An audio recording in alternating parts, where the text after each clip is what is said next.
Hey y'all, welcome back to the Late Night Vision Show. This is episode number 163. And if you found this show, you have found the podcast that is all about night vision, thermal optics, night hunting, coyote hunting, hog hunting. If you can hunt it at night, we talk about it on this show. My name is Jason. I am the owner of Outdoor Legacy. We sell night vision and thermal optics. And as always, I've got my co-host, the better half of the Late Night Vision Show, Mr. Hans, East Texas. What is going on, Hans? Man, I hope the rest of the show goes a lot better than the 3 takes that it took for you to nail that intro. I'm stumbling. It's not my best day. You're struggling. And for 3 takes in a row, you went 7, 6, 5, and then you started. There was no 4 or 3 or anything. It stopped at 5, and then it was right into it. Well, you know, I'm off today just a little bit. I'm but off every day, but a little more. Nobody wants to see how the sausage is made. We're here to deliver the best entertainment in night vision, hog, the predator. Hunting. We're both all tongue-tied, aren't we? This is all tongue-tied. It's not a good way to start the show. So if last week I released my full review of the Pulsar Thermion 2 XP50. It's first hunts and review. So if you want to see probably the most average thermal scope review video that you've ever seen, go hop on over to YouTube, Hans ETX. I'm waiting for you to say something about average. No, I agree. It was very average. No, I watched the whole review. A lot of times, you know, Hans will he'll send me like a text and like, hey, here's my review. I just put it up. And it's like in the middle of the day. I'm working. I can't go. And then he'll that night he'll call me, hey, did you watch my review? No, I was working. Then he gets all hurt about it. But actually, the Thermion 2, I was excited to see all the videos, and it was a very good review. And I'm going to tell you, there was a bunch of coyote hunting in there too. There was a bunch of coyotes and hogs. So I was impressed. Yeah. If you like coyote hunting and hog hunting, stay tuned because this show is a lot about both. Maybe a little bit more about coyote hunting, but I always tell people I like to hog hunt, but I really, really like to coyote hunt, and that's been the trend now. You know, it's just such a challenge to me, and not that hog hunting's not a challenge; it is a challenge. But man, there's just something about working those coyotes in, and having a plan come together, and especially when there's a couple of you out there and y'all are working together to get a group in or just get one coyote in. It can be very rewarding and very heartbreaking. So it's really fun. I will agree with that. I will agree that coyote hunting, I believe to all of our brethren that's all they get to do. They don't have hogs, and they do a lot of coyote hunting. I will be the first to say that there is a lot of skill involved, and it is very difficult. Okay, even the best coyote caller, the best shooter, the best hunter can have some really bad nights coyote hunting. But I think that we all know the truth. Hans just likes to hunt, and he's looking for anything to shoot at night. And when he runs out of hogs, if he goes out there about 4 nights in a row, comes back, and Crystal says, well, what'd you kill? And he says, I haven't killed anything. She wonders what he's doing. So coyotes are just something else for him to shoot at when he's out there. I have to justify my time, and if I go out there and something's not getting taken care of, then she starts to question why I'm even going out there. But that's exactly that's true. We got a lot of coyote hunters that call up and we talk to about scopes all the time, and a lot of times I'll pick their brain about what they're doing or any tricks that they got going on. But I would tell you, this time of year in Texas is not very fun to coyote hunt in. Especially now because it's been raining. Yeah, well, it's been raining so much, and all the grass and all the fields are really tall because nobody's really had a chance to get out and mow and cut. So the grass is taller than any coyote. If you see a coyote, you'll see a bouncing head above some grass. And then the hogs, you're seeing really about the tops of their backs. And so I know the last couple videos I've sent you and some of the videos that I put on my review video of the Thermion were – all you can see is just the tops of heads, but it's not the greatest time of year for hunting. When they do that first cut, it'll be fun, and the videos will look a lot better because you can see more of the animal. But that's not to say there's always a good excuse to go out and hunt. And it doesn't matter. But that's right. Okay, folks, technical difficulty. We had a slight hiccup there. I was using a little Bluetooth earpiece speaker, and I don't know what happened. It spazzed out, and Hans was having all kinds of trouble hearing me. So technical difficulty before the show is even really rolling. It's been a struggle. We're on a struggle bus. I tell you, I was talking, and all I could hear was squealing in the background with your earpiece, and I was like, we got to stop. This is not going to work. But not going to be good for another 30 minutes. Episode 163, boy. Hey, y'all, we are professionals, by the way. This is something if you can't tell, this is... we don't do this for a living, but we are not professionals. Well, I tell you what, all the things we've been talking about, I know there's people saying, man, just get to the meat of it. What are y'all just jabbering about? Actually has a lot to do with the subject today that we're going to talk about. So, like Hans said, coyote hunters call us all the time from up north, and we like to pick their brains. We like to learn from them, hear what they're doing. But one of the things that we get a lot as well is hog hunters that are down here in Texas, all over the South. And a lot of these guys will call and say, man, I love hog hunting. We've been doing this for years, but I've never really coyote hunted. Or, maybe if one ran by, sure, we shot it. And maybe they've coyote hunted during the daytime, but just like, man, I just haven't done this at night. And give me some tips, give me some tricks, what can we do? And so a lot of times we'll, point them to like some of the podcasts that we've done with Glenn Guess and Byron South, where those guys have talked about a lot of the, predator hunting tactics and, from calling perspective and setups. But a lot of times it comes down to they want to know about the tools of the trade. What kind of a rifle, the caliber do I need? Do I need to go buy a whole new setup? Do I need a whole new thermal scope? What other tools do I need to really get out there if I want to, try to do this more seriously than, what I'm doing now? Kind of like Hans is talking about, going out there on a night and saying, hey, I'm going to hunt hogs, but if there's no hogs, I'm going to try to call some coyotes. Maybe I'm going to try to call some hogs as well. But Hans has said for a long time, running the convergent caller with hog sounds calls in a lot of coyotes. And so, again, there just gets to be those questions about it.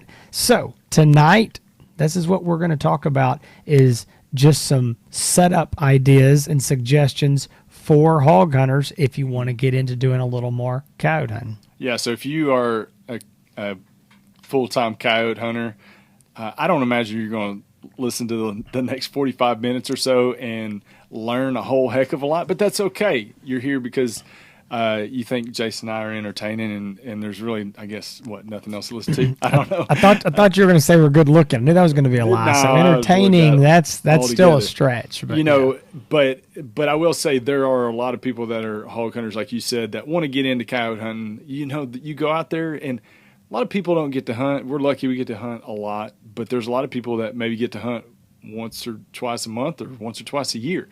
And, they're going out there gung-ho to shoot hogs, and they get out there and there's no hogs. So, being able to kind of switch modes and get into the coyote hunting if there's nothing going on with hogs is always fun to do. And that's what I do when I go out most of the time. It is to shoot hogs, to get these hogs off family land.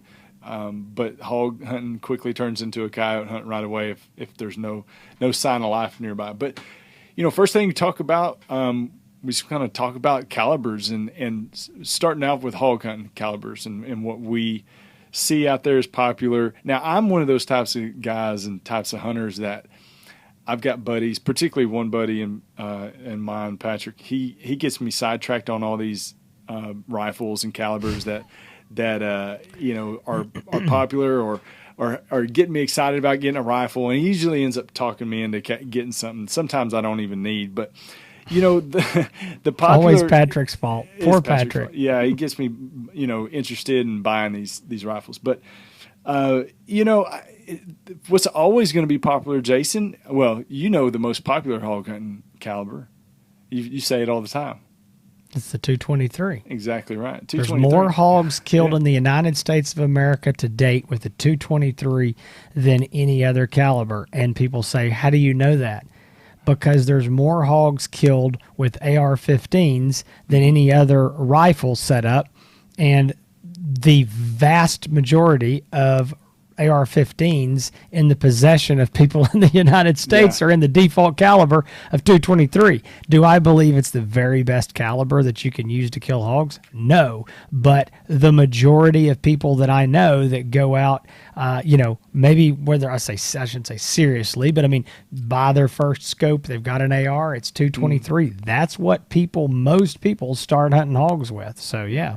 Yeah, that's exactly right. And so, and the reason why we can't get a lot of our Grendel ammo, Jason's probably because they're busy using those primers to make 223 rounds, because that's right. That's what more people want or more people have. So obviously you got the 223, the 308, always going to be just a bruiser of a round for hog hunting. You can't really go wrong with that. And that's people call up and say, what caliber are you using? What should I use? I'm wanting to do this. Now, we're going to get into the coyote hunting calibers, but, 308, 223, people are going to kind of maybe turn their nose or roll their eyes when I say 6.5 Creedmoor. I think it kind of in the circles, in the hunting circles, some people aren't a big fan of it, but you got the 6.5 Creedmoor, 6.5 Grendel, which Jason and I use, which is on an AR-15 platform. 7.62 by 39 is wildly popular right now, and I think everybody knows why.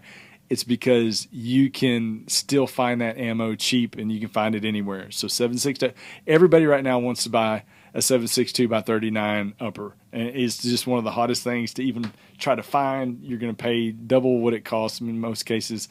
But that's what everybody's wanting right now. And it's something, for hog hunting. I don't know. What else?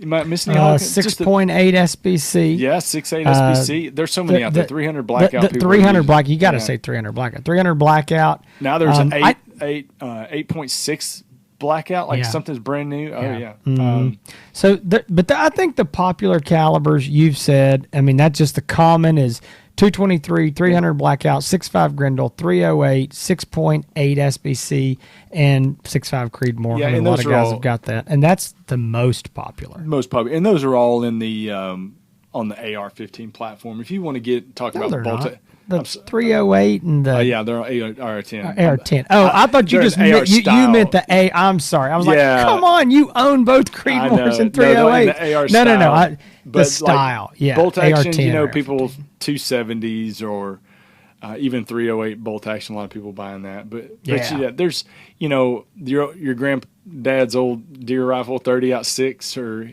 30 lever action, which I love. Sure. I love lever actions. Real popular, anything, really a lot of things that are 30 caliber and above, most people are going to flock to for hog hunting. Yeah, and I mean, we're not saying that there's, other calibers that aren't good. 270s and 243s, and all those will kill hogs, no question. But those, and one of the reasons that these calibers that we mentioned are the most popular is because, like you said, they're all on that, AR-15, AR-10 platform, and that's what most people are hog hunting with. But the real question is, for all the hog hunters that we listed off all these calibers and they're like, yep, I've heard of that, or yep, I've got that, or I'm looking for that. The coyote hunting calibers. So this is where you can just go off into a open Pandora's box. And there's probably a lot of calibers that we're not even going to say and think of just because it's so much out of our wheelhouse or outside of our universe when we're thinking about calibers. Because Jason and I, when we do hunt, we're thinking about what can I use to kill a hog and a coyote. So we're not going to get off in all those, but I'm going to see how many of them that you name that I've used. So you go ahead, and I'm going to count off on my fingers. Okay. Well, probably not many is what I'm going to say. I don't know. Maybe you have. Right. So I think some of the popular calibers that I hear about, just the guys mentioned to me that I know are serious coyote hunters up north. These are some of the ones that just pop up over and over and over. And, I'm going to start with like the 224 Valkyrie. I hear that a lot. The 204 Ruger, 226 Swift, the 6mm Arc. I hear that one. 22 Nosler. And then I think we get into some maybe what I consider the more old standbys, the 22 250s, the 243s, the 223s logically. But a lot of these these calibers, these, Valkyries and the Swift and the 204, those are things that are like, I just hear more and more about. They're much more popular, newer calibers that we would hear about now for coyote hunting. But again, I still hear a decent amount about the 223 and the 22 250s. Yeah, I think when Byron South came on the show, I think he was coyote hunting with just a 223 or 556. I mean, something like that. Nothing. Yeah. Nothing real fancy. So. I think that's what he said he uses. I'm pretty sure that nobody down here, and I say that way being over general, but if you want 224 Valkyrie ammo, you could find it anywhere. So I don't know how many people down here. You say you can find it anywhere. I would say this. I don't know if it's on the shelf anywhere, but if it is on the shelf, yes, you're going to get all that you want. I don't know I don't know that every store is going to carry it, but if it's there, I don't know anybody that's got these calibers down here, or if they do, they're.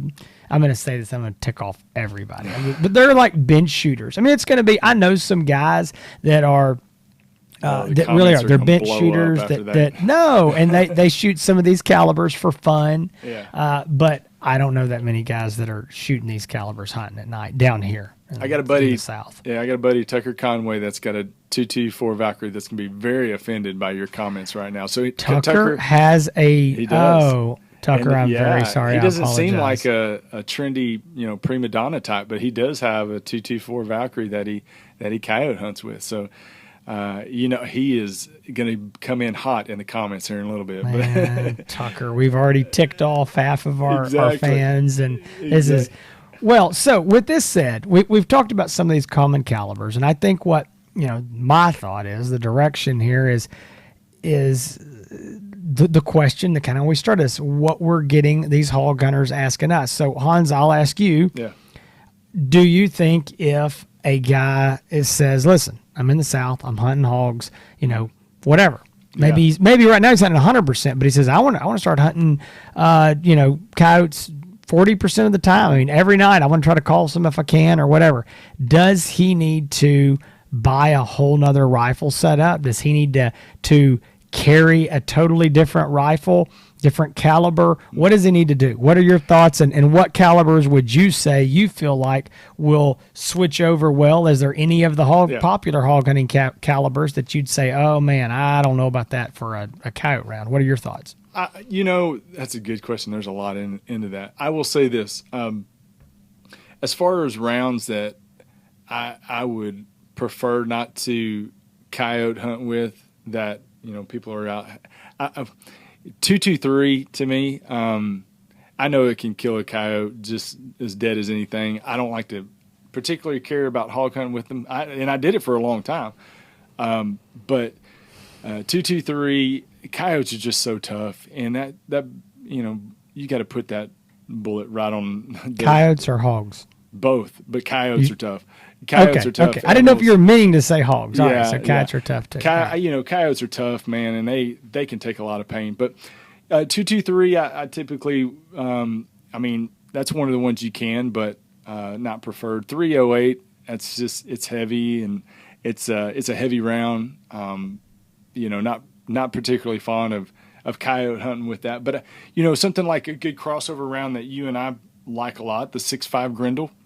Which is on on the AR-15 platform. I've got one in a 12-inch barrel and an 18-inch barrel, and I coyote hunt with both of them. And I've shot coyotes out to 250 yards with a 12-inch 6.5 Grendel, and really didn't really have to hold anything over at all to get it to stretch out that far. So I think that's a really good crossover round that has enough power to knock down a hog, has enough accuracy to shoot a coyote. Something that I really like in talking about calibers that I've used and actually just bought another rifle, I really like this 6.5 Creedmoor. I've got one in an AR-10 platform, and I've got one in a bolt action that I just had the barrel. It was a 20-inch barrel, sold the barrel down to 16-inch because it's something I wanted to carry around in the brush and make it easier just to carry it around hog hunting, but it's also great for coyote hunting. So 6.5 Creedmoor for me is a great round for shooting hogs and shooting coyotes. Very accurate, very fast.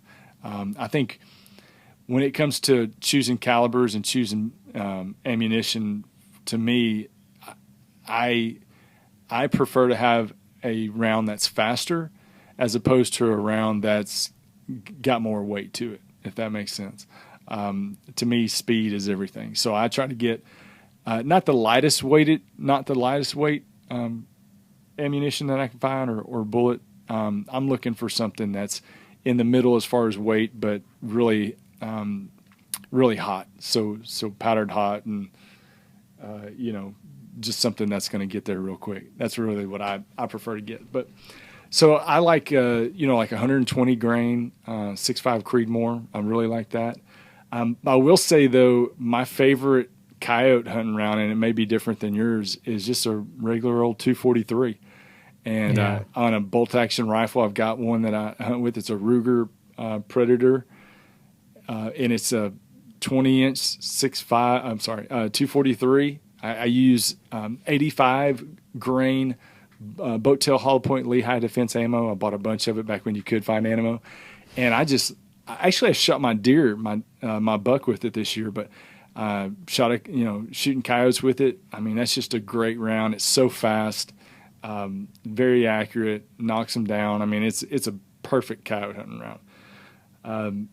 I don't get too far off in the weeds with calibers. I really stick with just the basics, So then I guess that bringing it kind of back to the question of, would you tell a guy that let's say he's already hunting hogs and he's shooting a 223 or he's shooting a 6.5 Grendel or a Creedmoor or a 6.8 SPC. I mean, these popular calibers that you listed earlier, would you tell him he really ought to consider another caliber, or would you say, hey, if you're still going to be hunting hogs, just take one rifle and use this right here? I mean, one ammo. What would you tell him? I would say don't buy anything right now, firearm or ammo related. No, if you're hog hunting right now, there's anything. What you're using right now is good for coyote hunting. It'll be fine, I'm sure, even with the 223. Byron South. Last time I went hunting with Byron South, we were coyote hunting, and he was using a 6.8 SPC, which is typically more known as a hog hunting round. So, and we were out calling coyotes. That was the whole purpose of going out. So, I think the only thing that I would give a little bit of a caveat to is I know on some coyote hunts that I've been on that were also hog hunts, is the 300 Blackout. While I like the round okay, it really falls off out there.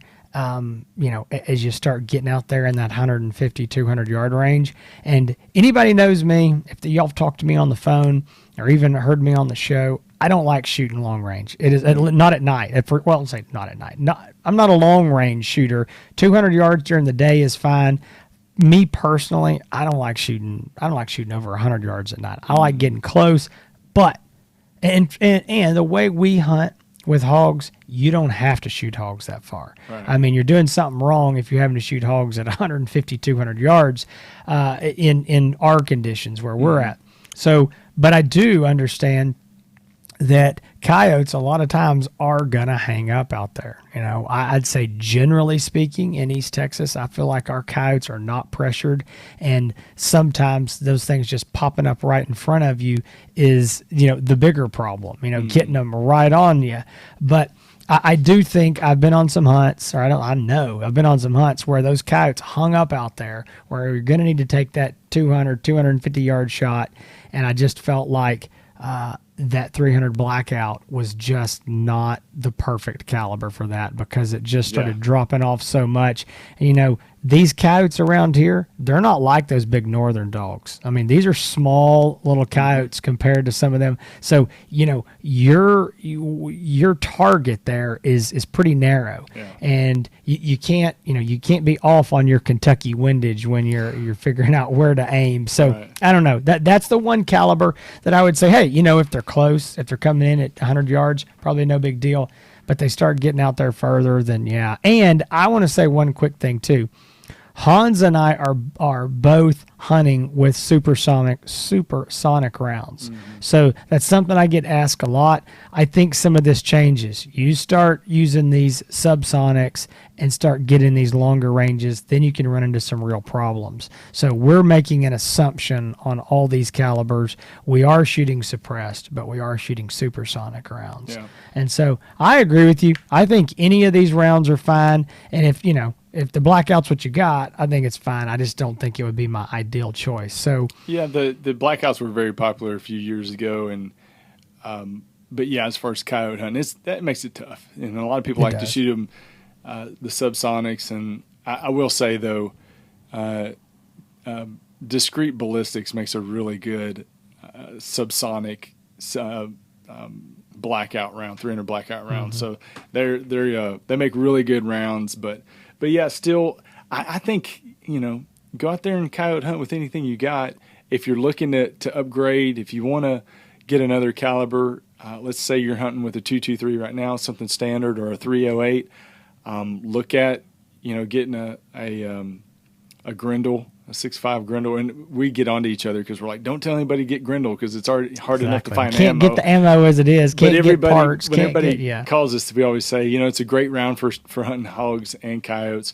If you don't mind carrying a heavy rifle, Creedmoor's pretty nice. If you sit still a lot or sit in a stand, it's not fun to carry around your neck at night. Something like that, or I don't know. There's quite a few calibers. The 243, you can even get a 243 on an AR platform. I had a buddy that I knew that had one custom. They probably have to get them pretty custom.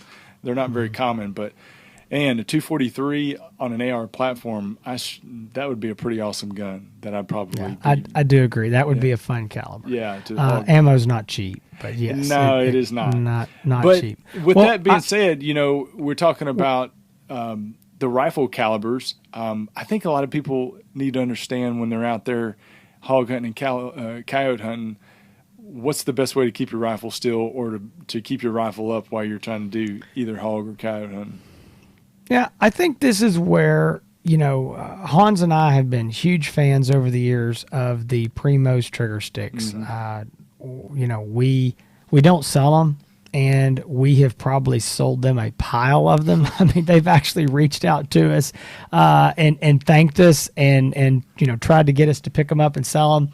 Just one of those things that there's just really not much money in them. They're long, they're heavy to ship, and they're not that expensive, but they're a great hunting tool, and so we really like them. I think they're great. I think you can use them for coyote hunting as well, but I do think that once you start calling, and you see this with calling hogs or calling coyotes, there's a lot of value at this point in having a tripod system where you can lock your rifle into it.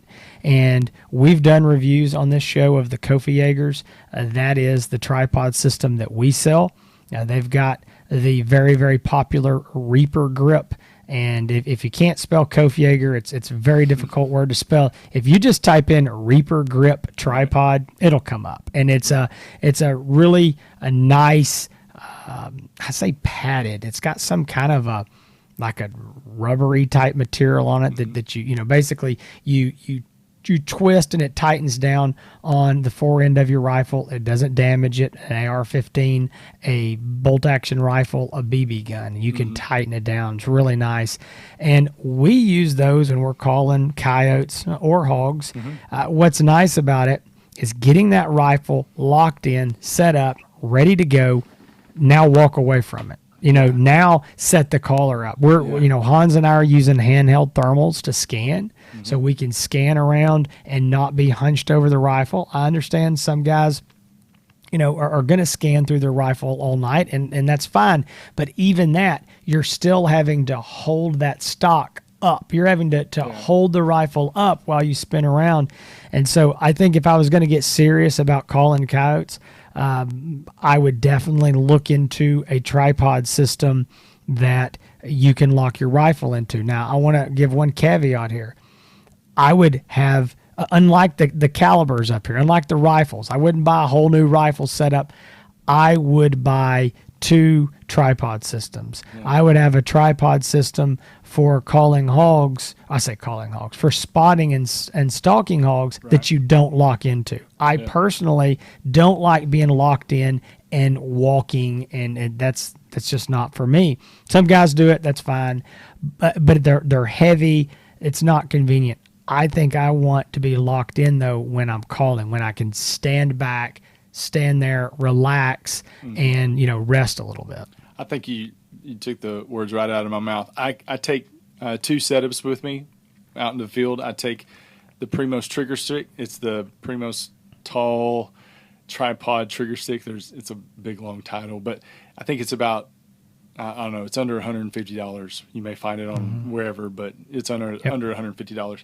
So I take those and I put them in the mule or side by side, or if I'm having to walk or stalk or do anything like that. But those are what I call my quick sticks. If I see a pig or see a coyote, there's a target out there, and I got to stalk up on there and run out there real quick, I take the Primos. If I'm going to be sitting still, if I go out on the property and I scan, I don't see anything at all, and I know I'm going to be calling coyotes or hogs, I use the Coyote or the Reaper grip. So I'll set that up. You're right. You put the rifle in it. It's locked in there tight and secure. It gives you an opportunity. You do not want to try and call hogs or coyotes, as great as the Primos trigger stick is, but you're going to have to sit there and hold your rifle the whole time, because it's not going to balance. So it's going to fall. So you're going to have to. You got to. And I just want to hold say it while one you're thing. doing anything. And when Hans says, you don't want to use the trigger sticks, we're saying you don't want to use any rifle, in our opinion, that you're not locked in. I mean, just a V yoke. I mean, that's all it is. That you're just resting the right. It's nothing specific about the trigger sticks. It's just any kind of a rifle that you're not locking into. It's tough. I'll tell you why. Is because even though I've got a hand scanner, thermal scanner, I still, with my hand, have to sit there and hold that rifle in the tripod, in the trigger sticks while I'm scanning with my hand. So that is, and if you're trying to work a collar and hold the rifle and use the thermal scanner, it's tough. Love those sticks, but not for sitting still and calling. Nope. I agree. That the Coyote Reaper grip, put the rifle in there and lock it down. You can bend over, get your collar out, set it up. You can, if you need to, you can go find a bush and pee or something. You don't have to worry about that rifle falling. I mean, it is a very secure setup, heavy duty setup, and the stability of being able to shoot with that rifle locked in there, and it really helps you with taking longer shots on small targets like coyotes. It is not something you want to carry around though if you're hiking very far. It's pretty heavy. It's unless you get the graphite ones. The graphite ones are not as heavy. Carbon fiber. Yeah, carbon fiber. And so, listen, there's a lot of other options when it comes to tripods. There's a lot of ball heads that you can move a lot of different directions, level your rifle out very easy. So there's a lot of choices. We choose the Kofi-Jägers. They are one of the, I'm not going to say the oldest, but I'm going to say one of the oldest brands that has been around in this industry, made for night hunters, that are high end. I mean, very, very well made. And they've been around a long time. They were the industry standard long before a lot of these other brands started coming out with these ball heads and things. So anyway, nothing against those. This is what we've chose to use. If you want to look into some other stuff, I'm sure there's a lot of other options. To be honest, it gets overwhelming. I mean, just looking at all those.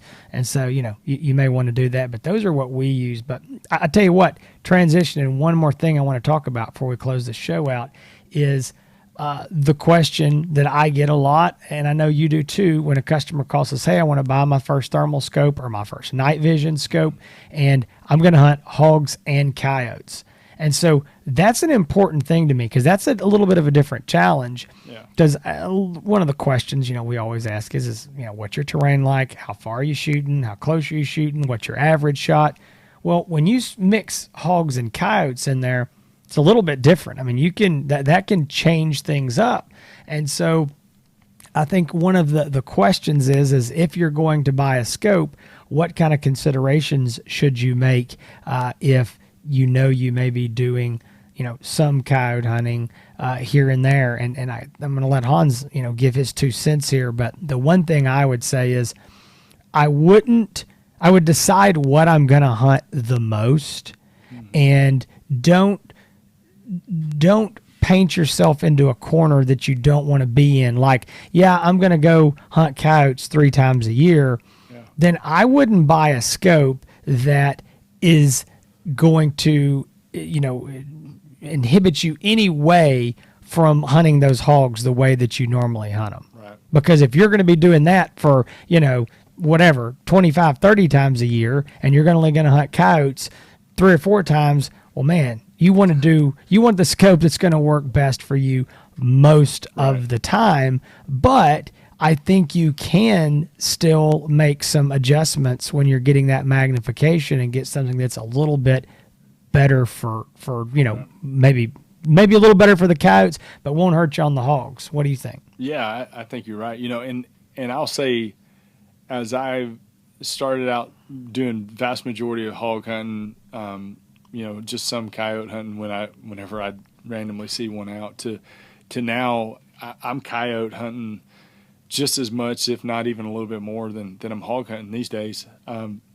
My taste in base magnifications has changed. The Pulsar Trail XP50 at 1.6 base magnification. I thought back then, I was like, man, I'll never want anything with higher base magnification than that. And that was, you too. You used it too. Oh, yeah. And we loved it. We're like, why would anybody need more magnification than 1.6 power? Now we find, we're using 2 power scopes. We're using 2.5 power scopes. Right now I'm using the Envision Halo X50, which is a 3.5 power scope. And I'm finding now that I prefer something in at least the 2 power range, and sometimes even higher, like, with the XG50, which is a 3 power base magnification, the Halos that I got, the 3.5.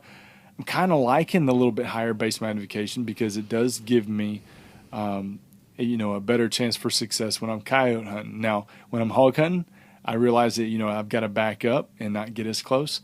But there's a lot of good, right now there's a lot of good scopes out there, thermal scopes, that people are really kind of flocking to, and they are hog and coyote. One scope I'll bring up by name, the Bearing Optics Super Hogster.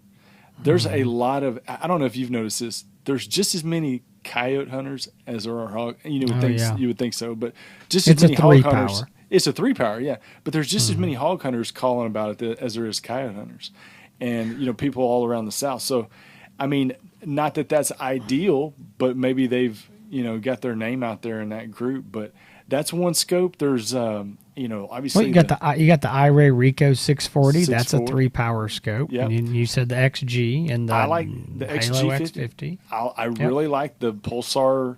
Now it's the Thermion 2 XQ38 at 2.5 power base magnification.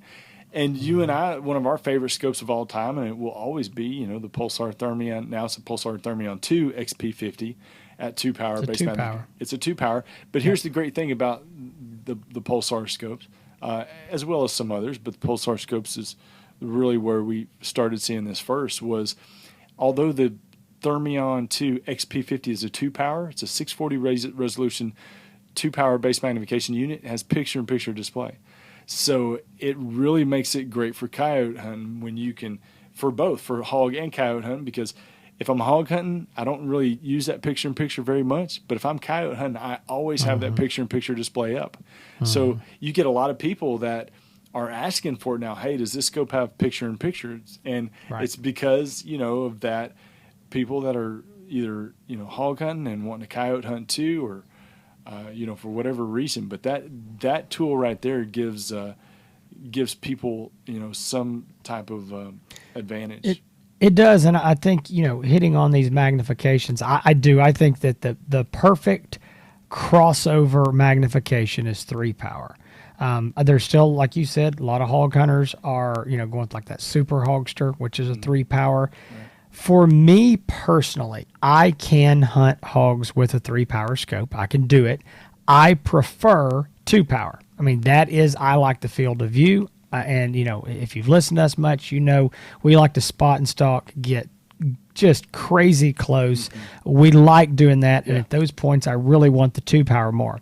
If I was going to cross over though and do more, if I was going to have one scope, all right, if I have one scope and I'm going to cross over and I say, hey, I'm going to do more coyote hunting as well, I think that's where the 3-power. And I think what you're going to find yourself needing to do is on your spot and stalking for the hogs, it's just maybe not get so close. Maybe stay out there at 40, 50 yards, or whatever. Just don't get to 20. Maybe it's 35, 40 and you're okay, but don't get silly close because you're just losing some of that field of view.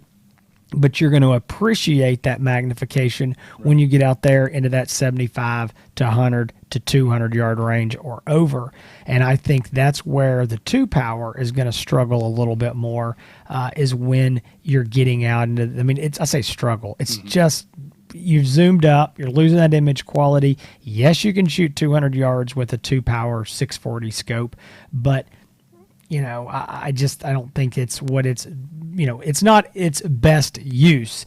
So if you're really just hunting hogs, I think the 2-power is a great place to be. But I do think if you're going to do a lot of crossing over between the two, I do think the 3-power is a really nice happy medium. Because when you get to 4-power, now that's really narrowing that field of view, and I feel like that's just much better for coyote hunting, or unless you're just hunting hogs on like really big fields and you can't get close to them. Right. So if you're interested in a night vision thermal scope for hog coyote hunting, give us a call, 877-350-1818. I'd love to talk to you about it. Outdoor Legacy is your friendly Texas thermal dealer. So we're always calling, and when you call, you can't see us, but we got a smile on our face, I promise you. And we are ready to take your questions and provide help and answers, taking the confusion out of night vision and thermal optics. And I know that sometimes it's confusing, just like breaking into these, hog and predator hunting and which caliber to use. And I know that everybody at one part in their life, when they get into it, they have the questions and they're starting out and they're wondering which direction to go. But we can help you with the scopes. If you call and you talk about rifle calibers, probably advice you're going to take with a grain of salt, because we're going to tell you what our favorite is, and we are not going to really get too much into the fads of what's the latest and greatest. I'll tell you that. Right. But so if you're wanting to find out more information about Outdoor Legacy, again, outdoorlegacygear.com. 877-350-1818. You can hop on the website, find out all the scopes, or you can give us a call if you want to order, and you prefer to talk to somebody when you're ordering, you can call us. If you want to find more on Outdoor Legacy social media, you can do so on Instagram, you can do so on Facebook, and on YouTube, Outdoor Legacy. I am on Instagram at HansETX, HANSETX, and on YouTube, putting out thermal hunts, thermal hunt reviews and optic reviews, all that kind of stuff over there on my YouTube channel.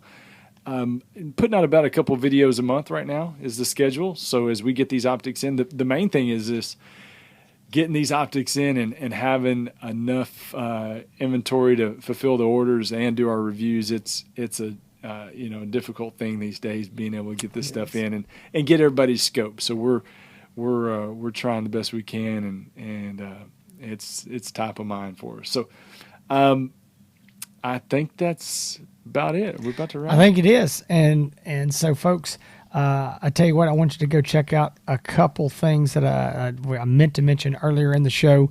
But if you'll go to theolddeerhunters.com, that is Colonel Chester Cupp. He is the staff blogger and writer for Outdoor Legacy. He acts as a pro staff for us, is a super guy, and he has got some great info on the 6.5 Grendel. He is a big fan of the Grendel, and he is a coyote hunter and a hog hunter in Georgia. And so I would go to, that's his blog, The Old Deer Hunters. You can also go to YouTube and type that same thing in. And actually, no, I think it's Chester Cupp there. I think I may be wrong there. I think on YouTube it's Chester Cupp. Yeah. And you can find him. He's putting out some really good videos, doing some reviews and stuff. He also, like I mentioned, writes the blogs for Outdoor Legacy, the reviews. He's got a new one up on the Super Hogster right now on OutdoorLegacyGear.com, so you can go check that out. But go to his YouTube page, Chester Cup, and like, follow, subscribe, all those things, because he is a super guy. But again, his website is theolddeerhunters.com, and you can find some more info on the calibers and some of the stuff we've talked about. We appreciate y'all coming. We hope to see you again next week. And between now and then, y'all stay safe in the fields and keep making those bacon pancakes.